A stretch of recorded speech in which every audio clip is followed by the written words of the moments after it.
O governo está determinado para lograr ganhar mais placas for o loto de Aruba, que anualmente está aportada na Comissão de Subsídio de Deporte. Durante a reunião na Canadá, a delegação de Aruba e gerência da companhia Canadian Banknote afirmam Memorandum of Understanding com o outro. Se trata de uma companhia que existe há mais de 100 anos e está conhecida na Canadá, mas também em vários outros países do mundo. Não para percurar a máquina de loto na Aruba, mas desde algum ano passado, não organiza a inteira loteria de Aruba. Mitigo bisa ku negociação e conversação by de hobby bom ambiente. Nós aí chegamos a outro riba quase tudo ponto nan com nós abin com ele, nesse sentido que nós acordar, que nós também acaba de trabalhar riba e ponto nan com nós três para adiante e com não mais tardar com abril 2016 nós também traz amendamento, nós também traz emenda no contrato existente para término ng kuting está mais favorável para Aruba. Para o governo, mais entrada para deporte sempre de bom venir. É necessário. E pensei, o tipo de negociação assim para reevaluar o deal de algum ano passado está no seu lugar. Nós estamos bem interessados em ano passado para renegociar o contrato de contrato existente entre Lotto e Caribbean Banknote de Canadá.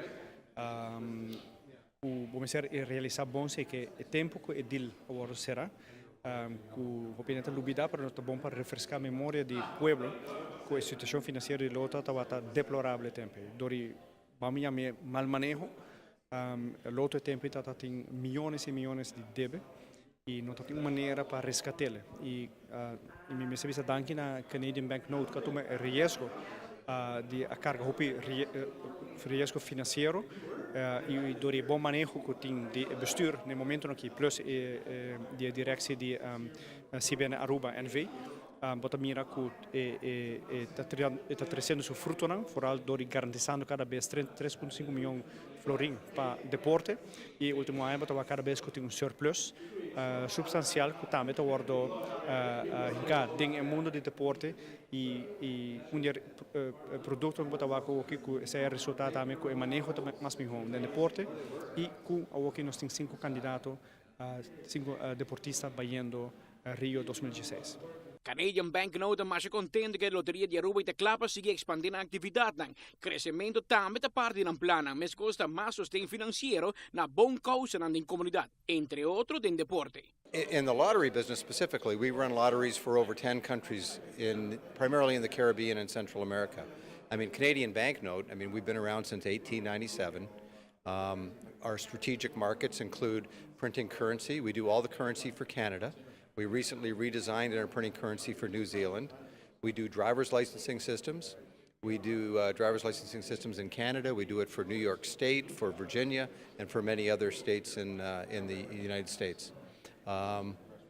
We also do travel systems, so we do passports. We print all the passports for Canada. We print in any given year, we probably do passports for 20 countries around the world. And we've done passport issuing systems and border control systems in over 30 countries around the world. So, we're a business that is very well diversified, and about half our business is in Canada, the other half is international. Amita Patrick Pascal, pa ATV, Canal G5. A companhia Canadian Banknote, organizador da loteria de Aruba, existe desde 1897 e hoje em dia tem mais de 1.000 empregados em sua divisão de loteria, sistema de identificação, sistema para pago e serviço de imprenta de placa, passaporte, reboés e cédula. A companhia está conhecida mundialmente por sua integridade e seriedade em toda a indústria que está envolvida.